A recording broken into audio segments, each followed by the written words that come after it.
welcome back to another episode of the Cables to Clouds fortnightly news update. My name is Chris Miles at BGP Main on Blue Sky, and as always, I'm joined by my good mate, my beloved pal, Tim McConaughey at Carpe Diem VPN. Wait, is it? Did you change it? Okay, I couldn't remember. I was like, it's been so long since I've had to say it on Blue Sky. So we have an exciting update for you today. A lot of stuff's come in over the last couple of weeks. So if you're not familiar with this format, we typically grab a few news articles that have come out over the last 2 weeks since we last did this, give a summary and some opinions on it, and go from there. So we have plenty to talk about, so let's go ahead and hop right in. So first up, we have an article here from Network World covering a massive scale outage that Google Cloud experienced just the other day on the 12th of June. So Google Cloud experienced a significant outage lasting about 7 hours, a little over 7 hours, affecting over 54 of its global cloud services. So it began at about 10 in the morning Pacific time and wasn't resolved till pretty much the end of the day. So you can tell that's obviously a big chunk of the day for a lot of its users. It had a global impact as well, over the Americas, Europe, etc. And it affected not just Google Cloud, but as public cloud works, many services that are using public cloud, such as Spotify, Discord, OpenAI, ChatGPT type thing, and Cloudflare. I remember I saw plenty of screenshots getting posted of the front page of Down Detector, and it was like everything was just red. So over 1.4 million issues were reported on Down Detector, so you can obviously tell that that's pretty wide scale. The cause of the issue was surprisingly simple and quite surprising. So basically, the root cause was identified that an automated quota update to Google's API management system contains some blank fields within the policy data, and in turn started, kind of creating this cascade effect of issues across a lot of their services with these null pointers. So basically, there was, things pointing to things that did not exist and started causing all these issues, and API requests were failing with 503 errors, etc., to many of their different services. So, the article then goes into, kind of what are the risks and industry implications of this, and, what that means from, residing all your services in a single cloud, which we've talked about on this podcast several times. So we kind of don't need to dive too much into that. One thing that I thought was really interesting in this article, there's a quote in here from the Spencer Kimball, who's the CEO of Cockroach Labs, or CockroachDB, as many of know it. But I can't tell if this quote is specifically about Google or if it's just kind of a general comment, but it seems like a pretty straightforward jab if it is about Google specifically. He calls out and says, "Resilience isn't a feature that you layer on. It's an architectural commitment. Performance under adversity, not in perfect conditions, is the real benchmark now. If your system can't absorb failure without taking customers down with it, you're not production ready in 2025, especially not in the AI era." So if that's what he's saying, then essentially saying Google Cloud is not production ready in 2025, which is a pretty extreme claim. But it's before we hit record, Tim and I were kind of comparing this to kind of the AWS type outages, where when US East 1 goes down, there's a lot of affected services and things like that. I don't think we've ever seen it at this degree necessarily, but it's I know I had some stuff that was down during that day that was pretty awkward. But what about you, Tim? Any other comments? Yeah, we were actually doing office hours or something for the Fundamental Network Boot Camp, and Andrew was going to show them how to do something in Google Cloud. And he was like, "Oh, it's not working." And then, of course, I was like, "Yeah, it turns out nothing's working at Google today. So it's all broke. It's all broke." So he was like, "Oh, well, we can't do that." But I mean, it affected everything. And What I find so interesting about this, and I do every time they do one of these postmortems, and I've been saying it for years that automation is great. It lets you fuck up at scale. Is that 7 hours? 7 hours to find this. Like, I can't imagine why that would take. The answer, of course, is because the hyperplane is so complex and so like nuts. There's so much automation. There's so much Rube Goldberg device management going on that I can't imagine that it's even as simple as saying, like, if you were an enterprise, the first thing, whenever there was an outage in enterprise, when I worked in enterprise, the first thing that would happen is somebody would come around. Who changed something? Like, what changed? Like, what was the last change that happened? And they want to roll back like every change within the last 24 hours to try to fix whatever the problem was. It's just kind of spray and pray kind of feeling. But in this case, it's there's probably no good way to try to make that happen, right? So it's change all the time. I am curious though how they actually, not only how did it take them that long, I can understand why it took them so long given that giant hyperplane. I wonder how they eventually tracked it down. You kind of want to be a fly on the wall.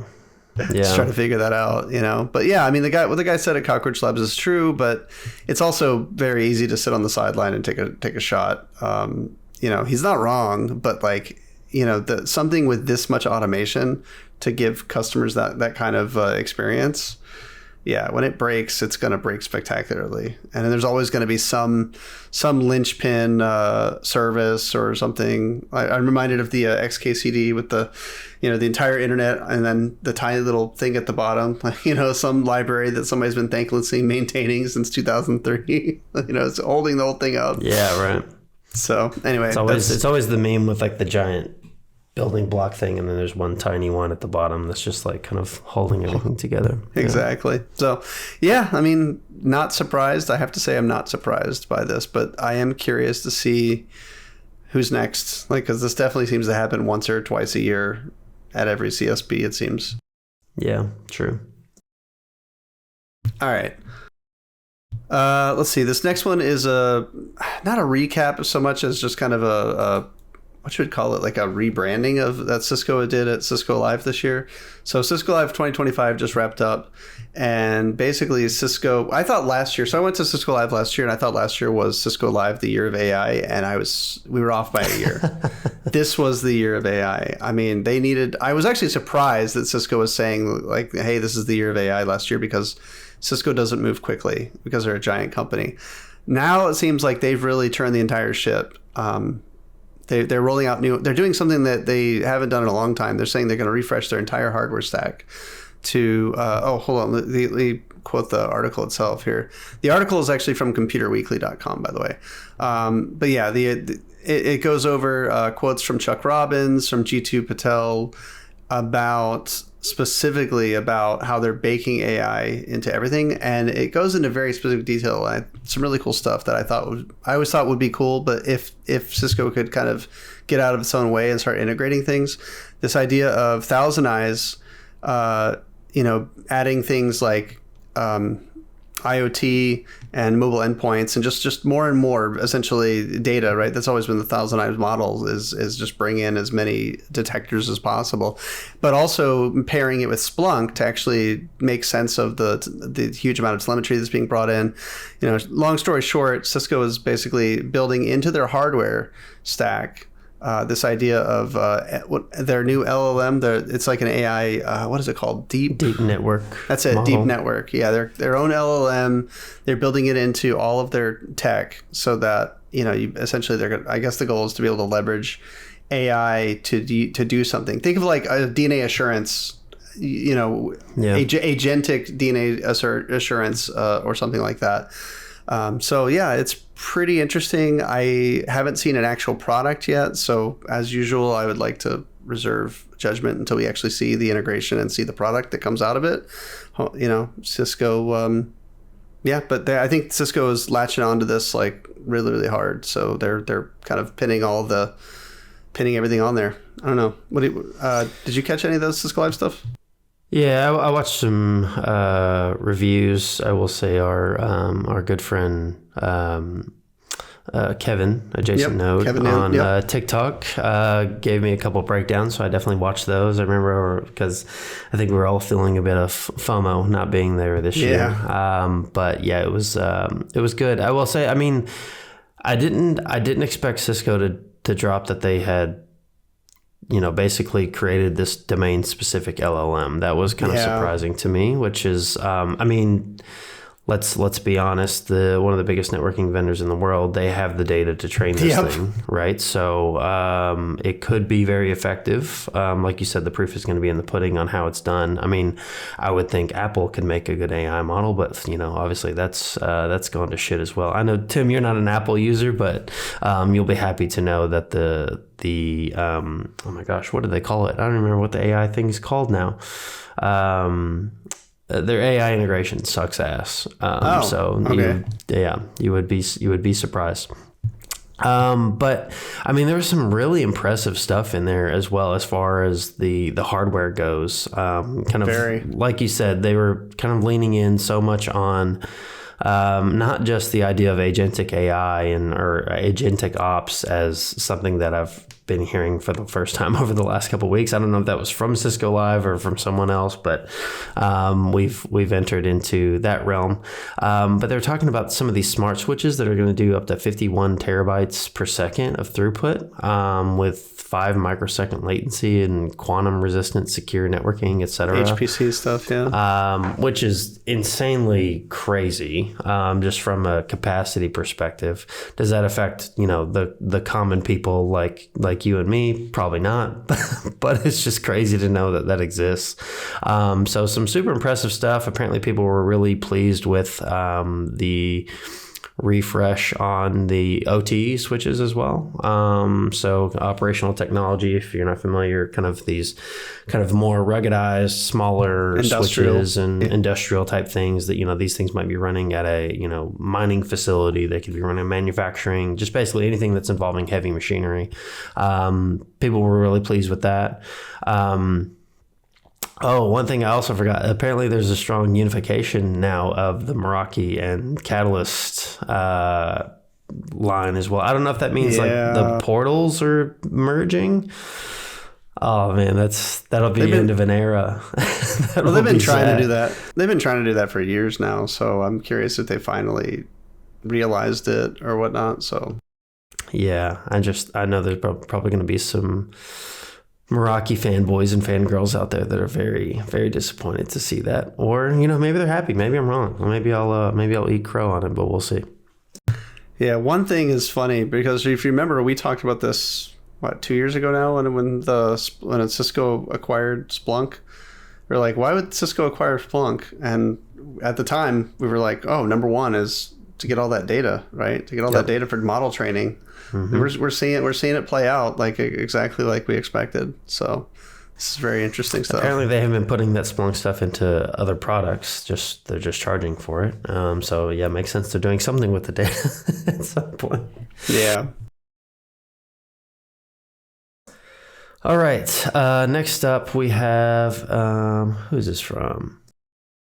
This is another article from Network World, but I mean, the brief article from Network World about this, but really to kind of, this is just kind of a review of what's happened, but basically the Ultra Ethernet Consortium, so if you've listened to some of the previous episodes we've had with Peter Jones, who's chair of the Ultra Ethernet Consortium. I'm just going to say UEC from now on because consortium is a tough word to say over and over again. But they've basically released a first copy or 1.0 of their specification to kind of tackle the high performance computing thing that they set out to achieve, right? So we're talking, things covered in here from low latency transport, RDMA, control mechanisms, etc., that don't require lossless networks, which is probably huge for things like AI and AI training, etc. Obviously, there's big backing in here from major vendors like Cisco, Arista, Juniper, etc. So it's nice to see something finally come in and have a true competition to InfiniBand. Which has been kind of the market dominating technology for a while. So we've been talking. We might have to have Peter come back on and give us a chat about this, because I'd be curious to read this. I will say I did not read the specification. It's about 600, 700 pages 600 long. Pages. It's huge. So I'm sure there's plenty of folks out there that do have the time to sit down and read that, and they're smart enough to understand all of it and feel happy. But I'm not currently one of those people, so I'm not going to do that. But any other comments to add, Tim? Yeah, I mean, the UEC being a standards body, that means that the whole point of them issuing a guideline, if you will, I say guideline, a 600-page guideline, a standard, essentially, a 1.0 standard for HPC and AI data centers. Like, what if you remember? Was it 2 years ago now? Or we had him back as well last year or in this past year. But when we first talked to Peter Jones about this, we were like, hey, what do you think an AI data center would look like? He was like, do you want me to just make something up? Because it was just completely on, like, nobody had really gotten any kind of work done on what an HPC data center might look like. And here we are now. They finally have released an actual standards, like a guideline for how to do it and what standards to adhere to. So, and several of the vendors in here, of course, have already said, like, hey, we're on board. We're going to support this as the standard. This is what we're going to build to. So that's huge, right? I mean, the whole point of a standard is so that everybody's reading from that same playbook, right? So that from an interoperability perspective, that's huge. Which, of course, I mean, every vendor would rather that you use entirely all of their gear everywhere. But, the fact that there is a standard now is going to be very big for building these HPC data centers. So, yeah, no, I'm going to reach out to Peter. I think this is going to be great. Absolutely. All right. So now we have one this one's also from Network World. There's just a lot of stuff and a lot of the same pounded vendors. Them this week. Yeah. Well, we're giving them credit where it's due for what it's worth. Yeah, true. But so this one is switching gears a little bit. This is from Network World, and it's an article about Meter being a network as a service vendor, mentioning that they've secured $170 million to scale their NAS stack, quote unquote, from the ground up. So Meter's actually been around. I think they're actually the oldest true NAS, but I might be wrong about that. They've been around for a while, actually. I want to say, well, actually the article says 10 years ago. So I think that's fairly safe to say they're probably the first to be true to try to build true NAS. Somebody can correct me if that's incorrect. But of course, being first to market doesn't always mean you own the market or are the best at the market. Sometimes that's not the case.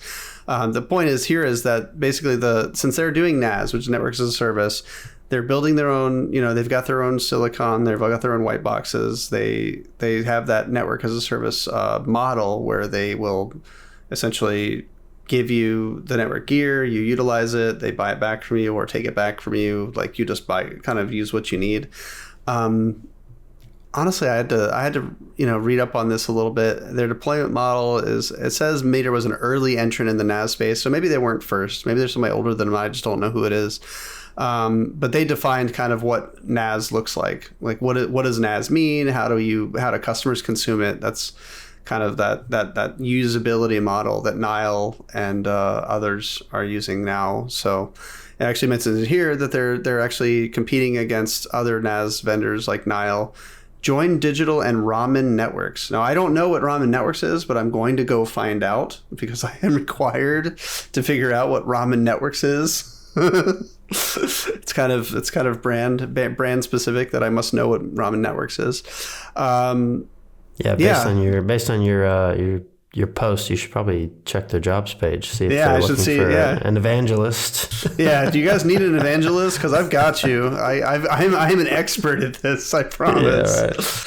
But yeah, I mean, so there's not much else to say here except that they just raised a series. I think it's a Series C of funding, is what it said in the article. Yeah. So I mean, God, that's pretty good though. They've been around 10 years. They only are on a Series C now. The only thing I'll add before I ask, because I want to know your opinion on this as well, is like NAS. So Gartner killed the multi-cloud networking quadrant because it said there basically wasn't an actual market there. Like it said basically, yeah, it exists, but there's not enough of a market to justify a magic quadrant. I just don't know about network as a service because I keep hearing about it on the fringe, but it's been on the fringe for like as long as I can remember. I've never actually. How big is this? How big is the market? How many people are actually using NAS, do you think? Yeah, it's tough to say. Like you said, kind of similar to the multi-cloud networking, magic quadrant or whatever. There's definitely a market out there. There's definitely some customers that get to a certain scale, or just have a desire to have something that does a lot of that for them. So sometimes there are products that come in and fill that use case for some very large customers, which is a good thing. The problem is there's only so many of them, and then once those are exhausted, and the rest of the people aren't buying it, then you kind of head into the trough of disillusionment and all this kind of stuff, right? The fact that Meter's been around this long and are only on a Series C, like you said, I think that's a great sign. They've probably had some very early success with some very large brands. And I don't know what their margins look like, but apparently they've been doing pretty well for that period of time. So this is cool to see. I will say I did participate in a sponsored episode of the Art of Network Engineering with the CEO of Metered. I forgot about that. Yeah, it was an episode with me, Andy, their CEO. I will put the link to that in the show notes because it was. I'll be honest, I asked some pretty blunt questions for a sponsored episode because he welcomed that. He wanted to get beat up a little bit. So I would definitely advise folks, if you want to know more about Meter, to check out that episode because I was genuinely surprised with some of their capabilities. So I can definitely see some of their added benefits and things like that. But like you say, with this kind of NAS market as the whole, is the juice worth the squeeze for, some of these bigger organizations? So yeah, is there enough, essentially? Are there enough people out there that need it? I think is the question that still has to be answered. Yep, 100%. All right. Another brief one here from Cybersecurity Dive. With the latest installment of the new administration in the White House today, I have an article here talking about how many of the CISA leadership has started stepping down. So CISA being the what is it? I always forget what CISA actually stands for. CISA? Yeah. Cybersecurity, or no, something Information Security Association. Hang on. Yeah, I just forget what the first word is. Maybe it's cyber.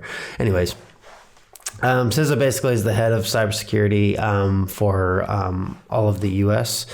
And we've seen a mass kind of deportation or a mass exodus, I should say, of their kind of top talent. We've seen a lot of people resigning over the last 30 days within the month of May.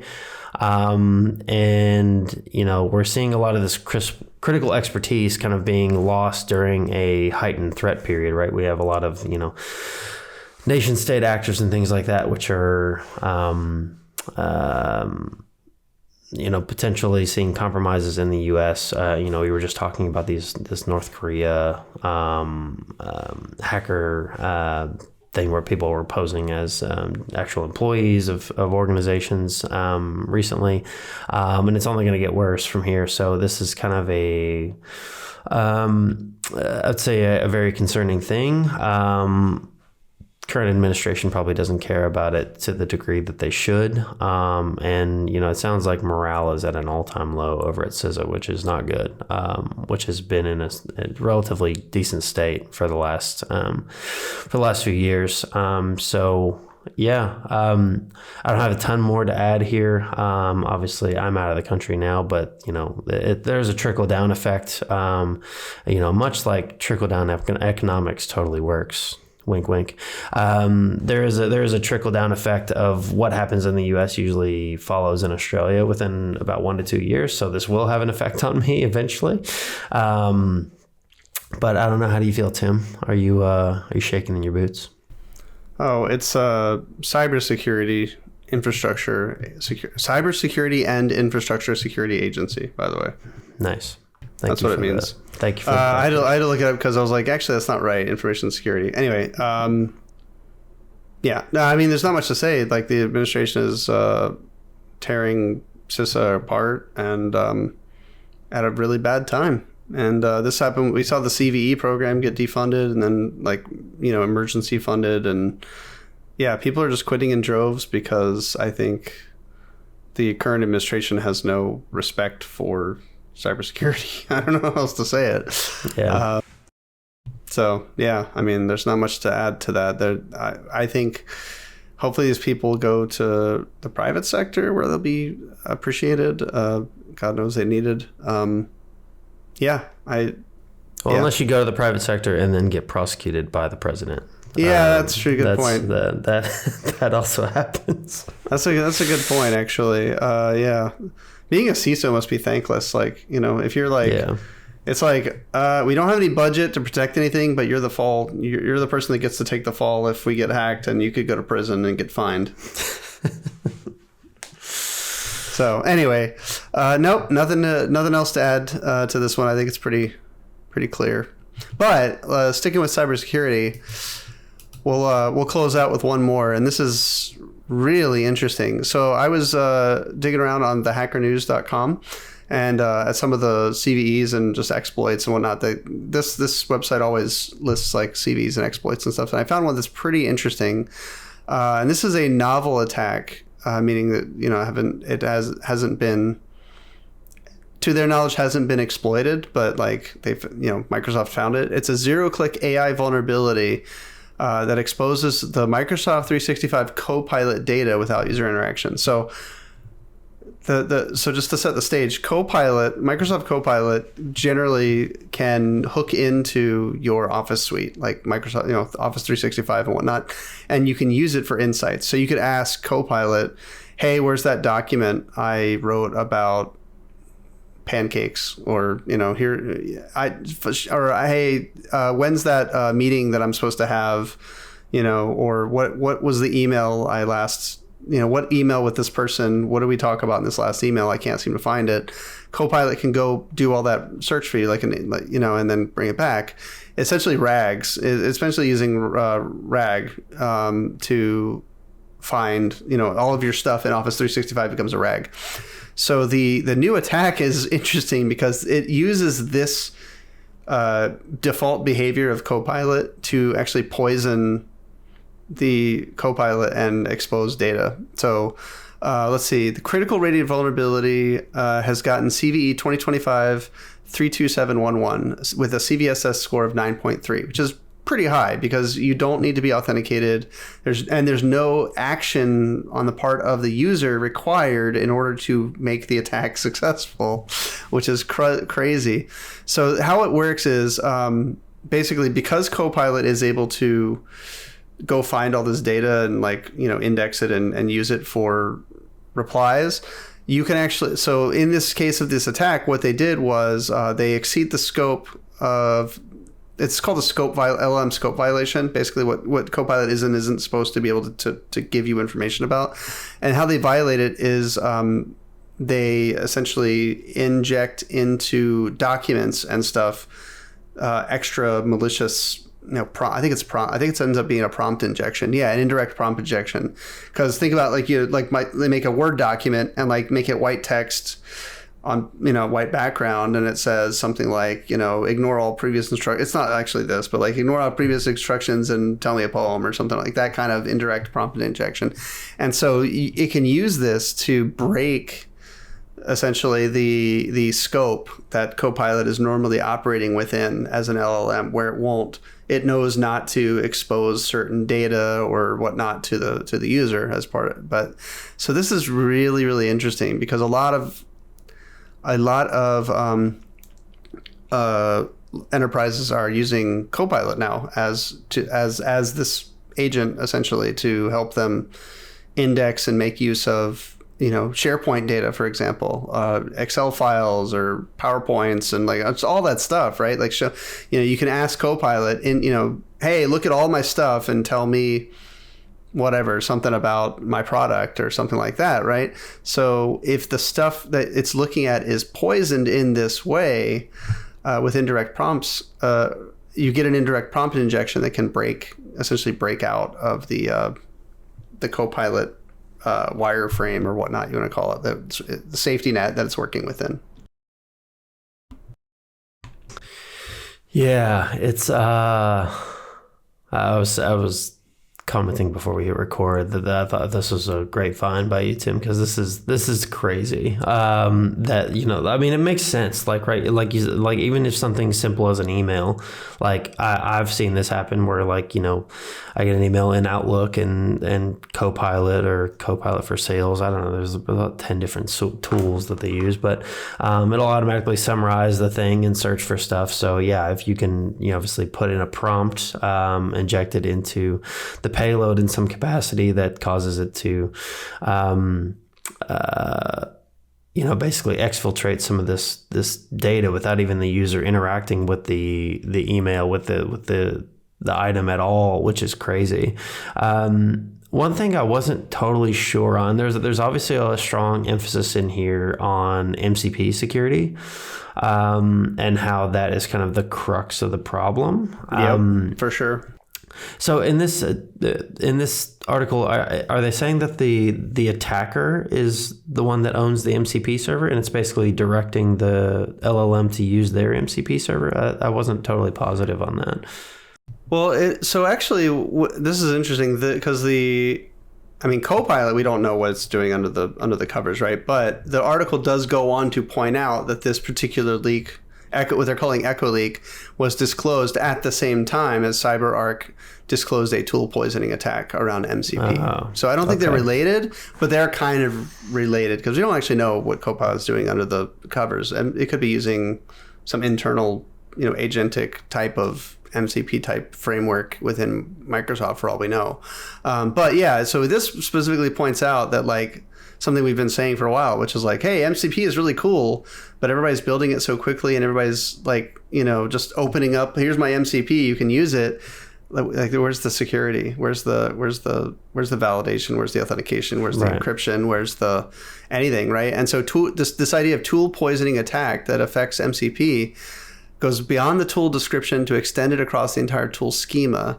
The attack technique has been codenamed full schema poisoning. So this is really interesting. So I don't quite, and this is my own fault, I need to do a lot more research on MCP, but the idea basically is that, you can insert an attack or a malicious tool into the MCP flow, and then, the agent reaches out to as part of its workflow, reaches out to the poison tool and gets back something that is poisoned and somehow executes as its agent, a malicious action, which is really interesting.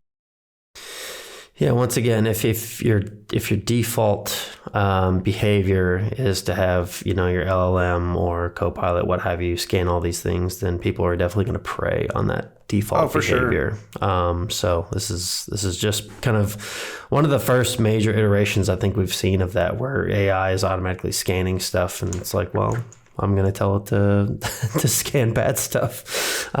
So yeah, this is super interesting. And if you want to read more, definitely check out the show notes. We have the full article from the Hacker News in there, which has a lot of diagrams kind of explaining the workflow of the attack and things like that, which is super interesting, as well as all the other articles we'd covered today, and even a few more that we did not get to. Like I said, this is pretty busy news week, which is a good thing. So that will be in the show notes.